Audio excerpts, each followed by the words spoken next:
Adakah Osama Sentai King Oja akan menjadi super sentai yang terbaik pada tahun inilah ya? Assalamualaikum guys, dan kembali di dalam channel Amir Tisatsu. Jangan lupa like, komen dan juga subscribe seperti biasa. Aku tahu lah ya, sekarang ini aku memang dah jarang upload konten berkaitan dengan tokusatsu. Maaf lah ya, disebabkan nak fokus belajar dulu lah ya. Ya, tapi sekarang ni aku macam nak senang dahulu, relax dulu buat video lah kan. Walaupun tak relax pun kena edit jugalah kan. Tapi tak apa, ya santai-santai sahaja. Di dalam video ini aku nak macam memberikan pendapat dan pembahasan sedikit tentang Osama Sentai King Oja episod 2 sampai episod 4. Yap. Bukan. Jadinya, mari kita mulakan pendapat ini.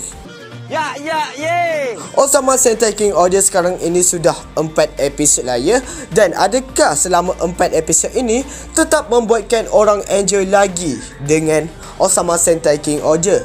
Ya, pendapat aku sendirilah ya. Sumpah inilah siri Super Sentai yang aku mahukan.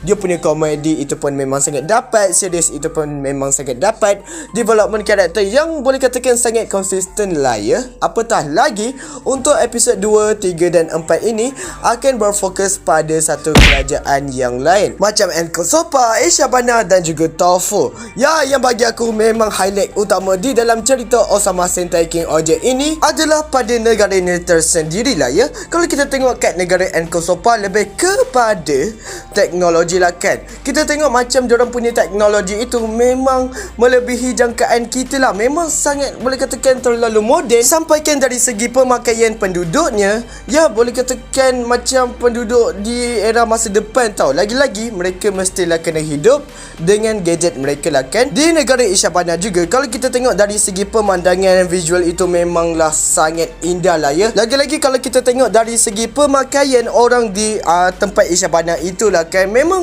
boleh katakan sangat mewah tau. Macam orang-orang bangsawan pula lah ya. Di negara Tofen ini pula lah kan, kita tengok mereka ini lebih kepada macam pemakaian tradisional. Lagi-lagi macam orang-orang kampung lah ya, kita boleh samakan macam itu. Dan mereka ini pun adalah petani. Yap, kalau kita tengoklah kan, mereka punya kehidupan di 3 negara yang kita sudah tengok, Enko Sopa, Ishabana dan juga Tofen ini memang sangat berlainan. Apatah lagi di masa episod pertama Osama Sentai King Oja itu kan, di negara Shugodam yang bagi aku lebih macam ke arah klasik lah kan, yang aku rasa memang sangat bagus lah dan membuatkan kita sebagai penonton dapat menikmati setiap negara inilah ya. Untuk episod yang akan datang, macam mungkin selepas kita dah tengok negara Goken tu lah kan, kita akan tengok lagi negara-negara ini, Ishabana, Enko Sopa, Tofu, Goken, Shugodam, yang lebih kerap lagi lah kan, dan kita dapat melihat lagi keindahan di negara tersebut. Cuma itulah ya, korang jangan terlalu harapkan CGI dan macam green screen lah di dalam Osama Sentai King Oja ini akan semakin lama menjadi semakin bagus. Kalau kita tengok episod 1 Osama Sentai King Oja, semestinya lah ramai fans tokusatsu tak sangka CGI daripada Toei ini akan menjadi sebagus itulah kan. Ia macam terlalu banyak sangat bajet tau digunakan. Dan untuk episod yang seterusnya, macam mana dari segi CGI dia, mungkin untuk episod 2 dan 3 sangat okey. Tapi bila aku tengok episod 4 inilah kan, dari segi penggunaan green screen dia macam agak kurang lah ya. Tapi ya, untuk episod 4 ini taklah terlalu banyak sangat menggunakan macam CGI. Tapi bila mereka menunjukkan green screen tersebut, membuatkan aku bila macam tengah tonton tu macam agak kurang senang lah ya. Tetapi kita janganlah downgrade sangat Toei ini. Biarlah diorang mahu macam melaburkan dari segi CGI ke apalah kan. Disebabkan ini adalah langkah yang sangat bagus untuk Toei untuk menarik perhatian para penonton dan membuatkan kualiti cerita itu menjadi lebih bagus. Kalau dari setiap negara ini dah sangat bagus lah kan, kalau dari segi kualiti CGI dia pun makin lama makin meningkat, takkanlah dia punya pemeran karakter utama ini agak biasa-biasa sahaja. Okey, kalau korang tengoklah kan, untuk watak Gira adalah Sentai merah di dalam Osama Sentai King Oja ini. Bagi aku masa episod 2 dan episod 4 ini macam bagus. Kalau kita tengok watak Gira ini kan macam tipikal Sentai merah yang agak galak lah kan. Lepas tu bersemangat, kadang-kadang macam kelakuan dia agak kebudak-budakan, konyol juga macam itu. Tapi itu bagi aku macam adalah ciri khas untuk watak Gira ini.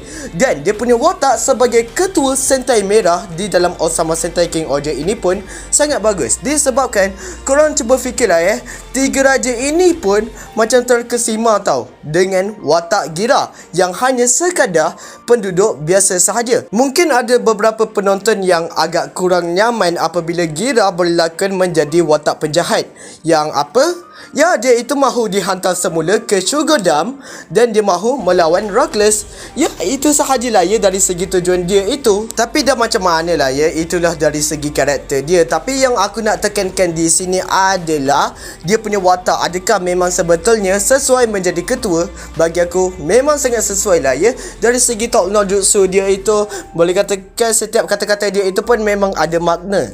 Dan Gira ini pun bagi aku ada peningkatan development yang sangat bagus tau apabila dia pergi ke tempat negara yang lain, supaya untuk dia mengenali lagi setiap perwatakan di negara yang tertentu dan mengenali juga setiap raja di negara tersebut. Watak Gira ni boleh aku katakan memang macam penghibur lah ya di dalam cerita ini ya, sebagai ketua tetapi sebagai penghibur juga. Kadang-kadang kalau nak berlakon jadi watak jahat tu pun tak yalah nampak sangat lah terlalu lama-lama buat macam tu agak tak rasa nyaman bagi aku. Tapi ya kalau nak kekalkan macam tu pun dan macam mana lah kan, kita kena terima sahaja guys. Okey, untuk watak macam Yan Magas, Himenoran dan juga Daubos. Aduh, ni Sentai hitam ni sumpah nak cakap nama dia pun susah. Tapi aku bagi macam Dibowski lah, itulah. Bagi aku, apabila aku melihat setiap perwatakan daripada mereka ini di episod 2, Yan Magas, episod 3, Himenoran, yang episod keempat ini adalah Dibowski, mereka punya perwatakan ini memang sangat lain lah ya. Kita tengok ni ke episod 2 itu kan Yan Magas lebih macam terlihat tegas dan macam mementingkan dirinya sendiri. Untuk episod 3 itu kan Himenoran dengan sikap mementingkan dirinya sendiri, iaitu keegoisnya lah kan. Dan untuk Dibowski ini pula kita tengok watak dia ini macam ya okey sahaja, tetapi sebenarnya dia ini adalah dalam bermuka dua. Dalam dua muka lah kan, iaitu pandai menipu dan juga memanipulasi orang jugalah ya. Ya, kalau kita tengok ada sisi mereka yang agak kurang baik dan tidak patut dicontohi. Walaupun sebegitulah ya, dengan sikap mereka yang agak tak bagus, mereka tetap mementingkan rakyat mereka, tanah air mereka, negara mereka sendiri. Bagi aku itu adalah hal yang sangat bagus, disebabkan walaupun dengan personaliti mereka sebegitu, tetapi mereka tetap mahu melindungi rakyat mereka dengan menggunakan kekuatan mereka yang sedia ada lah ya. Setiap daripada mereka punya perwatakan ini memanglah sangat menarik. Lagi-lagi aku nak tengok ni macam mana dari segi kerjasama mereka sebagai Super Sentai, dan adakah pasukan ini akan ada banyak konfliknya disebabkan dari segi mereka punya ego itu sebagai raja, dan macam mana Gira ini macam mahu mengawal pasukan dia sendiri walaupun ya dia itu kan sekadar orang biasa sahajalah kan. Tinggal tunggu watak Rita ni macam mana akan dieksekusi atau macam dijelaskan lebih lanjut pada episod 5 Osama Sentai King Oja. Masa awal-awal ini memang lebih macam perkenalan sahajalah ya kepada setiap negara. Dan untuk episod yang akan datang, macam aku cakap tadi, akan lebih ditunjukkan lebih meluas tentang kerajaan ini. Okey, villain utamanya juga di dalam Osama Sentai King Oja ini adalah Bagnarak. Ya, dia punya macam ketua adalah Desnarak, yang bagi aku memang sangat mendominasi Osama Sentai King Oja ini. Kalau korang tengoklah kan, markas untuk Bagnarak ini pun macam ya agak menyeramkan lah ya. Dan kalau kita tengok kat sini lah kan, mereka kan tinggal di bawah tanah dan mereka boleh sahaja memunculkan diri mereka. Disebabkan itu kalau kita tengok mereka boleh pergi ke negara Enkosopa, lepas tu ke Ishabana, Tofu lah kan. Yang memang aku nak puji adalah dari segi keganasan dan mereka punya cara untuk mendominasi dan memusnahkan tempat tersebut. Apatah lagi untuk ketua mereka ini adalah Desnarak lah kan.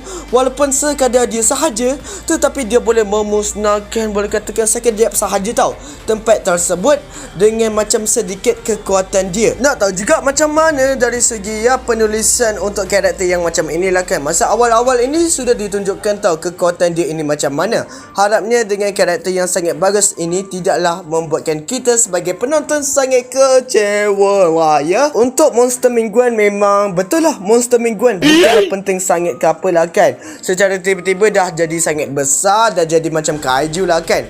Dan kat sini cara untuk mengalahkan raksasa tersebut adalah untuk menjadi King Oja, Mecha King Oja lah kan. Dan tamat push macam itu sahaja. Okey, yang aku nak highlightkan juga di sini adalah dari segi aksinya. Aksinya bagi aku memang sangat lumayan bagus lah ya. Lagi-lagi aksi untuk setiap pemeran King Oja ini memang sangat unik tau. Disebabkan apa? Semestinya aksi daripada para King Oja ini akan lebih menggunakan pedang lah kan. Tetapi dari segi gaya pedang mereka itu boleh katakan sangat unik tau. Apatah lagi lah kan, masa diorang tengah berlawan itu akan keluar efek yang bagi aku memang memanjakan mata kita lah apabila kita tengah tengok dan membuatkan kita enjoy. Slow motion yang telah ditunjukkan bagi aku tidaklah terlalu dipaksakan, lagi-lagi membuatkan aksinya ini cukup lumayan memang sangat menarik. Wish, macam tengah tengok DC tiba-tiba tengah lawan-lawan, lepas tu slow motion macam itu. Reckless Hasty, hai. Okey, untuk episod 2 sampai episod 4 ini kita boleh tengok lah ya dari segi aksi ni macam mana untuk menangkap Gira dan terus crack membunuhnya lah kan. Aku ingatkan pada episod 4 itu Lebowski memang betul-betul tipu tau Reckless Hasty itu. Tetapi sebenarnya mereka memang betul-betul bekerjasama sampaikan melibatkan Rita aka Ranger ungu lah kan, iaitu Papillon Oja. Pengaruh daripada Reckless Hasty ini pun bagi aku sangat kuat tau, sampaikan Lebowski ini takut kepadanya. Dan kat sini ada scan yang telah menunjukkan bentuk daripada Kuwagata Ogre. Yap, kalau kita tengok dari segi bentuk dia sama macam Kuwagata Ogre lah kan. Dan adakah yang menggunakan kekuatan ini adalah Reckless Hasty, disebabkan dari segi penggunaan pedang dia itu pun adalah sama dengan pedang yang selalu berada di sisi Reckless Hasty. Aku rasa macam itulah ya. Dan harapnya dari segi development dia pun sangat menarik. Dan kita tengok ni macam mana masa awal-awal itu mungkin dia jahat, tetapi makin lama dia akan jadi baik dan akan mengikat Gira juga sebagai Sentai ke-6 lah kot. Okey, kalau aku nak kaitkan dengan episod 4 lah kan, aku sangat suka tahu realistik di dalam episod tersebut. Disebabkan apa? Walaupun Gira ini telah memberikan talk note justru dia yang dia cakap perkara yang sangat fakta dan perkara yang betul juga berkaitan dengan Reckless Hasty itu, tetapi di sini Lebowski tak terkesan pun. Dia macam awal-awal tu kita tengok yang Lebowski ni sampai cakap Gira ni tuan dia lah kan, sampai ke dia kagum dengan Gira lah kan. Tetapi akhirnya penamatnya untuk episod 4 itu dia tidak percaya pun dan tetap menangkap Gira. Sebenarnya bukan episod ini sahajalah ya. Kalau kita tengok kat episod 2, episod 3 itu pun realistiknya kita sangat dapat lah dari segi karakter pun bagi aku ya sangat okey. Itulah bagi aku macam Osama Sentai King Oja ini ya sesuai untuk semua orang lah ya, untuk budak-budak, untuk orang dewasa. Bagi aku Osama Sentai King Oja ini lebih sesuai lah kepada orang dewasa, disebabkan kalau dari segi kata-kata dia pun bagi aku macam kalau korang tak faham lah kan, memang korang akan blur macam lah apa yang dia tengah cakap inilah kan. Kalau korang sudah faham, macam ni, memang best lah, memang korang akan layan lah ya. Untuk episod 2, 3 dan 4 ini tetap memuaskan lagi, tapi aku tak nak lah ya macam judge terus yang Osama Sentai King Oja ini adalah Sentai yang sangatlah terbaik pada era Super Sentai sekarang ini. Kita tengok sahaja dari segi kelanjutan dia pada episod 5 dan episod yang akan datang, adakah akan lebih best atau tidak sama macam Kamen Rider Geats. Itu sahaja, jangan lupa like, komen dan juga subscribe seperti biasa. Jumpa pada video yang selanjutnya dan salam dari Malaysia. Bye bye.